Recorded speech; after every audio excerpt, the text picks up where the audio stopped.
My name is Daniel, and last winter something happened that shook my thinking from the inside out.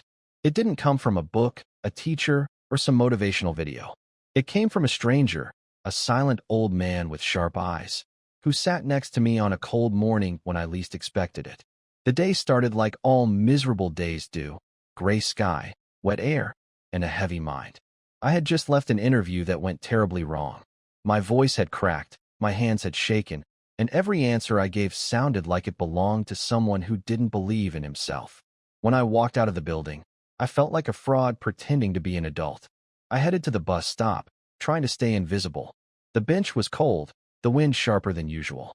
People passed by quickly, wrapped in thick coats, focused on their own battles. I put my hands in my pockets and stared at the ground, hoping no one would notice how defeated I looked. That's when he sat down next to me. I didn't look up at first, just heard the quiet rustle of a coat and the soft tap of a wooden cane against the pavement. Whoever he was, he took his time settling in, breathing slowly, like he had all the time in the world. Then he spoke. "You look like someone who lost a war he never fought." His voice was calm, too calm. It cut through my thoughts like a knife through paper. I turned my head. The man sitting beside me looked to be in his 70s, maybe older. His hair was silver, but not messy, his beard neatly trimmed. His coat was old but clean. His eyes, this part one remember perfectly, were the kind that see deeper than they should. "Sorry," I said, trying to sound normal. He smiled, but the smile didn't reach his eyes. "You heard me. You're carrying a defeat that doesn't belong to you." I forced a laugh.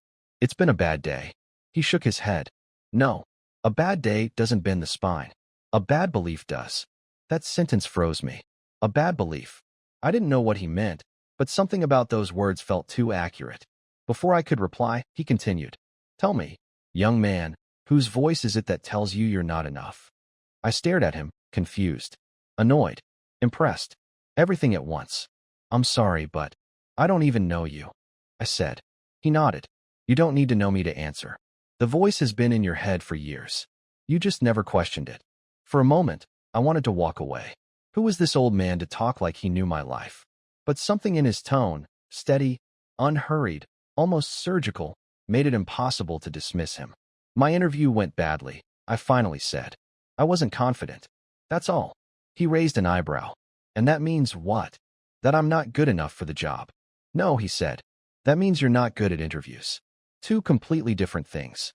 He looked straight ahead, as if teaching a lesson to the wind. People fail one task and decide they are failures. People struggle with one skill and decide they are useless. This is how thinking breaks. I stayed silent. The bus stop suddenly felt like a classroom. He tapped his cane lightly. "Look at your shoulders," he said. "Lift them." I didn't move. He insisted gently. "Lift them, boy." I sighed and raised my shoulders a little. Higher. I lifted them more. "Now breathe," he added. I inhaled deeply. "Do you feel the difference?" he asked. "It's lighter," I admitted, surprised. "That," he said, "is what you're missing. You carry a thought that makes your body heavy. You've been thinking with your fears, not with your mind." The wind passed between us, almost respectfully. He then leaned closer and lowered his voice. "You think you're thinking, but you're only repeating old instructions." "What instructions?" "The ones someone gave you long ago. Maybe a parent, maybe a teacher, maybe your own frightened self. Instructions like, don't try too hard. Don't embarrass yourself. Stay small. Be safe. You're not meant for big things." My stomach tightened. He didn't say them like guesses. He said them like memories he pulled from inside my chest. "I don't." "You do," he interrupted softly. "I can see it in the way you sit, in the way you avoid breathing fully, in the way your eyes search the ground for permission." I looked away. His words were too accurate, so accurate that part of me wanted to run. "How do you know all this?" I asked. He smiled again, this time the kind of smile people give when they're about to tell a secret. "Because I used to be you." He said it simply, like stating the weather. But it hit me like a hammer. "I wasted 40 years, he continued, because I let a tiny belief grow bigger than my life. A belief planted by someone who didn't even understand me. And when I finally saw through it, I realized how much time I had lost." He looked at his hands for a moment, a long, heavy moment. "Don't repeat my mistake," he said quietly. "Don't let small thoughts decide your fate." Something in his voice, almost a tremble, made my chest tighten. What changed you? I asked. He lifted his head slowly. One sentence, he said. Just one. What was it? He stood up, leaning on his cane. The bus was approaching. People around us got ready, but he stayed still, eyes locked on mine. I'll tell you, he said, but only if you're ready to hear it. I nodded without thinking. He shook his head. Not enough. You must choose to hear it. This sentence will not comfort you. It will break something inside you. But what breaks will not be something you need. The bus hissed as it arrived. For the first time that day, I sat up straight. I'm ready, I said. He took one slow step closer and whispered, then listen carefully. And that's where everything began. The old man leaned so close that for a second I could feel the warmth of his breath cutting through the cold morning air. His eyes didn't blink. His voice dropped to a level that felt almost dangerous. The sentence is this, he whispered. Your fear is not protecting you. It's controlling you. I felt something inside me jolt, like a wire snapping. He stepped back, watching my reaction carefully, the way a surgeon watches a patient waking from anesthesia. You think fear keeps you safe, he said. That it stops you from failing, from embarrassing yourself, from being judged. But fear doesn't guard you. Fear cages you. It decides your limits before you even try. My mouth felt dry. How do I stop it? I asked. He shook his head. You don't stop fear. You expose it. He pointed his cane at my chest. You, young man, hide every weakness you imagine you have. You hide your uncertainty. You hide your ambition. You hide your desire for a bigger life. You think hiding keeps you safe. It doesn't. It only makes the fear stronger. Behind us, the bus doors closed. People settled inside. He ignored it completely. Fear grows in darkness, he said. But when you drag it into the light, speak it, confront it, challenge it, that's when it loses its power. I looked at the ground. So I should pretend to be confident? No, he snapped sharply. Pretending is another cage. You confront fear by acting in spite of it, not by lying to yourself.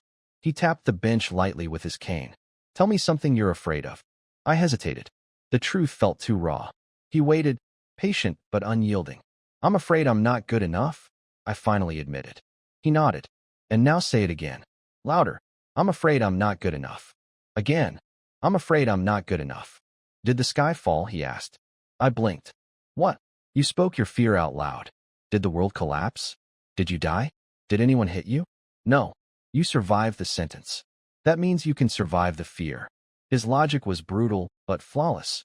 You see, he continued, most people never examine their fear. They just obey it. They don't ask, is this fear even real? Is it useful? Does it make sense? They just kneel.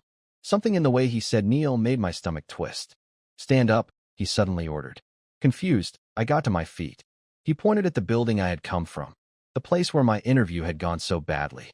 You failed in that room because you walked in kneeling. Your body obeyed your fear before your mouth even opened. You walked in defeated.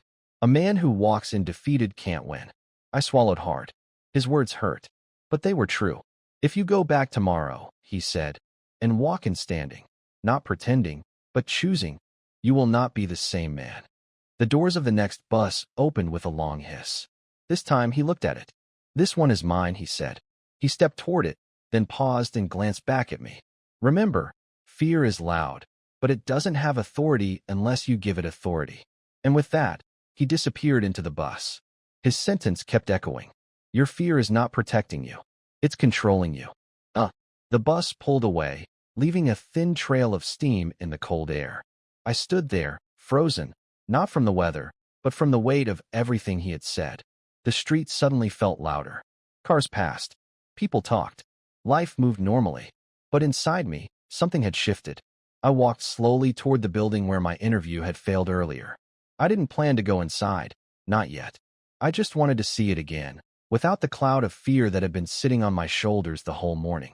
Standing across the street, I replayed his words. You walked in kneeling. You think you're thinking, but you're repeating old instructions.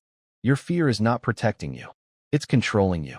Every sentence felt like a mirror forcing me to see myself honestly for the first time in years. I sat on a low wall and watched the building's glass doors open and close. People moved with purpose, confident, calm, sure. At least, that's how they looked. Maybe some of them were scared too. Maybe they were just better at walking and standing. A thought slipped into my mind, quiet but sharp. What if that old man was right? What if I'm the one giving fear all its power? The idea felt dangerous, almost rebellious. I straightened my back instinctively. Without warning, a memory surfaced. I was 12 years old, standing in front of a classroom, trying to read something out loud. My voice shook. Someone laughed. A few others joined in. I remembered the heat in my face, the tightness in my throat, the teacher telling me to sit down if you can't handle it. That day, a belief had formed in my mind. Stay quiet. Don't speak unless you're perfect.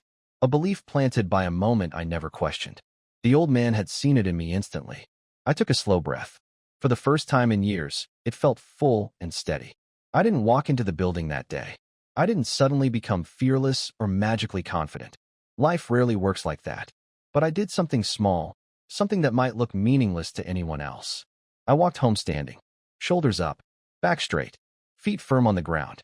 Every step saying, I choose how I walk, not my fear. That night, I wrote down the old man's sentence on a piece of paper and taped it to my wall. Your fear is not protecting you. It's controlling you. The next morning, I went back to the same place and asked for another interview. Not because I was ready, not because I felt powerful, but because for the first time, fear wasn't making the decision for me. The receptionist looked surprised. You want to try again? She asked. Yes, I said. I do. My voice was steadier than before. Not perfect, not fearless, just honest. And maybe that was enough. As I waited, I glanced outside. A bus passed. For a moment, maybe real, maybe imagination, I saw the old man sitting by the window, watching me with those sharp eyes. He raised a hand. Not a wave, more like a small nod.